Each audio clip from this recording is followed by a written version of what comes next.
ये है Christmas day पर। आज 25 दिसंबर है।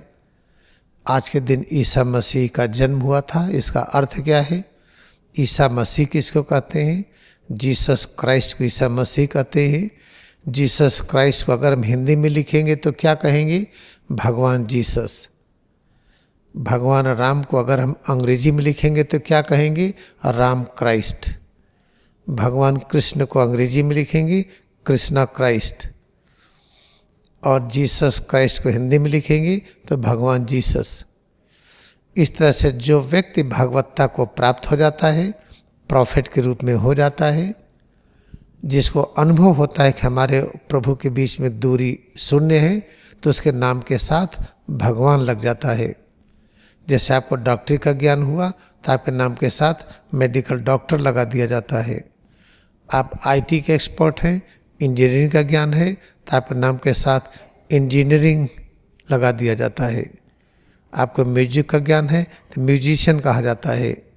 ऐसे ही हम अपनी खोज करते करते अपने बारे में जब पता चलता है कि हमारे परमात्मा के बीच दूरी शून्य है, तो उसी नाम के साथ भगवान जोड़ देते हैं। अब आइए, क्रिसमस डे आज जो मनाया जाता है क्या? इसी को ज्ञान दिन को कहते हैं। ज्ञान कहते हैं नवरात्रि, जागरण। अंधकार के 9 रूप हैं। ये 9 रूप जब अंधकार के अनुभव हो तो उस समय ज्ञान पाइए, अंधकार से न लिपटिए। उसी को नवरात्रि जागरण कहते हैं। नव दुर्गा की पूजा कहते हैं, उसी को नवरात्रि कहते हैं। ये सब जो परंपरा है ये वही है, क्रिसमस डे की तरह है।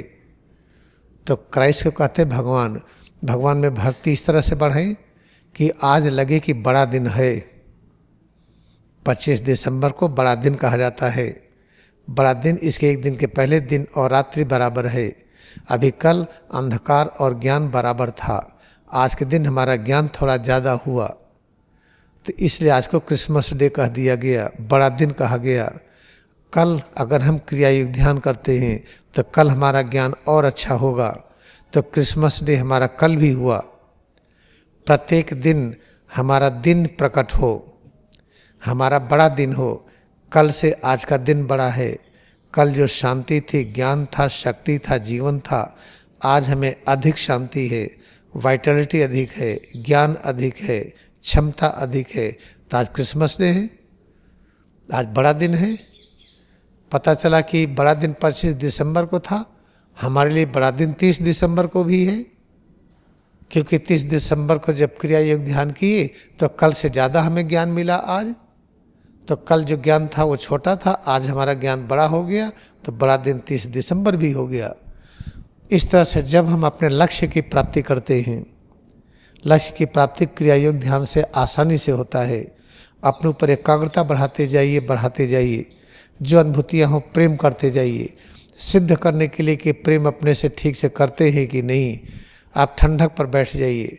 अगर बर्फ़ में बैठा आपको अच्छा लगा तो अपने से प्रेम करने में सफल हो गए। तब तो दोपहरी में बैठ जाइए।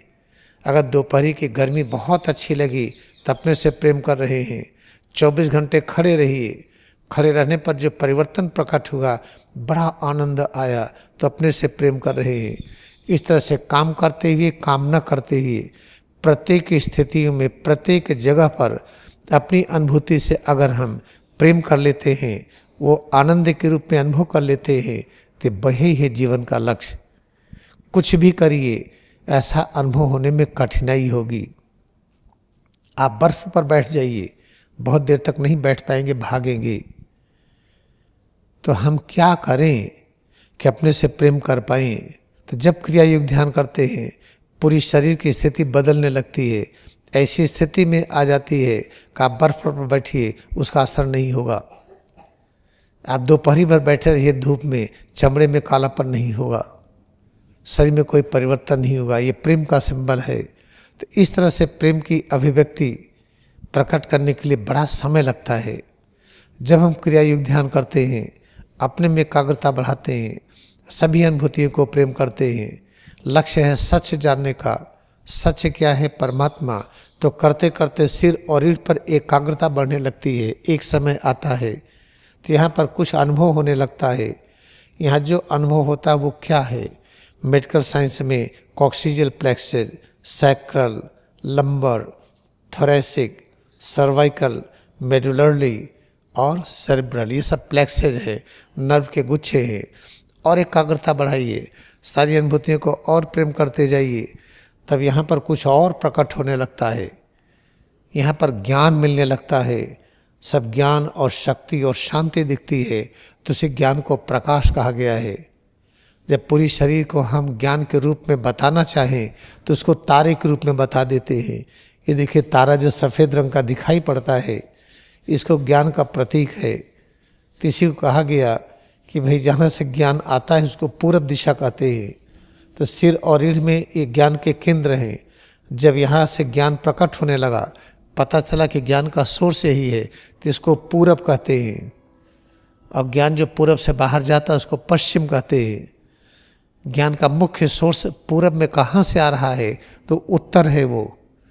इस तरह से ऊपर की तरफ उत्तर है, नीचे की तरफ दक्षिण है, बाहर की तरफ पश्चिम है, अंदर की ओर पूरब है। ये दिशा का निर्धारण अपने अंदर हुआ। तो ज्ञान पूरब में आता है। तो लोग सोचते हैं कि ज्ञान भारत से आता है, भारत पूरब में है। बात सही है, लेकिन ऑस्ट्रेलिया और पूरब है हमसे। कोई ये तो नहीं कहता कि ऑस्ट्रेलिया से ज्ञान आ रहा है। भारत से जितने डॉक्टर इंजीनियर विदेशों में जाते, कहीं जाते हैं, बहुत अच्छा करते हैं। लेकिन कोई अमेरिका के बच्चे को यहाँ बुला दीजिए, ऑस्ट्रेलिया के बच्चे को बुलाइए, और जगह की बुलाइए, तो यहाँ चल ही नहीं पाएगा वो, क्योंकि वो एडजस्ट नहीं कर पाता है। जो व्यक्ति हर जगह एडजस्ट कर ले वो ज्ञानी है। तो भारत के लोगों ने ही सिद्ध किया है कि हम जगह जाकर के एडजस्ट कर लेते हैं, कि हम लोग बाहर जाकर के प्रेम करना सिखाए हैं, कैसे संयुक्त परिवार रहिए, कैसे एक दूसरे के साथ रहिए। तो इसलिए एक परंपरा बन गई कहने के लिए कि भारत पूरब में है, ज्ञान भारत से आता है। लेकिन भारत में ज्ञान कैसे आया? यहाँ पर कृष्ण भगवान ने राजयोग सिखाया, अपने में एकाग्रता बढ़ाइए। ये शरीर क्षेत्र है, क्षेत्र को क्षेत्रज्ञ ने बनाया, आत्मा ने ही शरीर को बनाई। आत्मा कैसे बनाई? अपनी शक्ति से शरीर का निर्माण किया, उसका अस्तित्व ही शरीर बन गया। इस तरह का ज्ञान हुआ। अपने में एकाग्रता बढ़ाते बढ़ाते यहाँ पर पता चला कि ये सो अपना रूप दिखाई पड़ता है। यहाँ ध्यान करते हैं, पता चला हम ही पहाड़ हैं, हम ही गंध हैं। दुर्गंध सुगंध नहीं, दोनों हम ही हैं।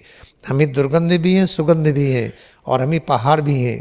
यहाँ ध्यान हुआ, पता चला हम ही स्वाद भी हैं, हम ही भूख भी है, और हम ही सारा दृश्य रूप भी है। ये सब पता चलता है। जो चीज़ दिखाई पड़ती हम उस रूप में हैं। यहाँ जब आते हैं तब ये ज्ञान होता है कि हम ही समत्व हैं, हम इवन माइंडेडनेस है। समता हमारी आईडी क्या है, आपका आईडी क्या है, परिचय क्या है? जहाँ देखिए समत्व वही मैं हूँ, जहाँ देखिए सम्मत वहीं आप हैं। ये सब अपना परिचय यहाँ मिलता है। यहाँ पर आइए तो पता चलता है कुछ भी असंभव नहीं है।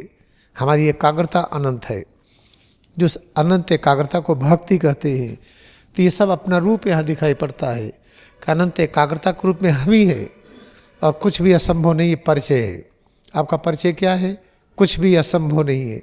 आपका परिचय क्या है? अनंत एकाग्रता जहाँ हो वहीं आप हैं। अब आइए यहाँ पर अनंत धैर्य, कभी हिम्मत नहीं हारते हैं, बनत बनत बन जाई। अभ्यास करते जाएंगे क्रिया योग का। एक दिन ये अनुभव होगा कि हमारे परमात्मा के बीच में दूरी शून्य है। जब परमात्मा सब रूपों में है तो पता चलेगा, अरे वाह, ये तो हम ही सब रूपों में है। तो घृणा खत्म हो गई। चाहे सुअर हो या कुत्ता हो या जानवर हो या आदमी हो, बैक्टीरिया हो, वायरस हो। और आगे आइए, जब यहाँ पर एकाग्र हो गए तब पता चला कि हम सब कुछ हैं। हम ऊर्जा के तरंगे हैं, हम विचार हैं, भावना हैं, हम अणु परमाणु हैं, वनस्पति जगत, जंतु जगत, मानव, देवी देवता, राक्षस, सब। फिर यहाँ पर जब एकाग्रता हुई पता चला कि हमें एक ज्ञान है, हम जब चाहे जिस रूप में बदल जाएं, जब चाहे दृश्य हो जाए, अदृश्य हो जाए। ये ज्ञान होने को क्रिसमस डे कहते हैं। इसे कहते हैं हमारे परमात्मा के बीच में दूरी शून्य है, अहम ब्रह्मास्म में है।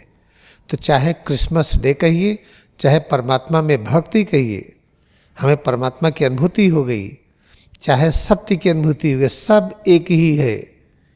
लेकिन माया के नगरी में क्रिसमस डे अलग है, राम की पूजा अलग है, कृष्ण की पूजा अलग है। शिव की पूजा अलग है, दुर्गा काली की अलग है। ये सब मायावी शिक्षाएं हैं, लेकिन क्रिया योग ध्यान सच्ची शिक्षा देता है। अगर आपको एक भी त्यौहार के बारे में ठीक ठीक आ गया, चाहे क्रिसमस डे, चाहे राम जन्म, चाहे कृष्ण जन्म, चाहे नवरात्रि की पूजा, चाहे काली और दुर्गा, ब्रह्मा विष्णु शिव या हनुमान जी, सबके बारे में जान लेंगे। यहाँ तक है कि अगर कोई एक कण के बारे में ज्ञान हो गया, ये कण क्या है, तो सब कुछ ज्ञान हो गया। ये है क्रिसमस डे। हम लोग चल रहे हैं अभ्यास करने। Now we are going to practice.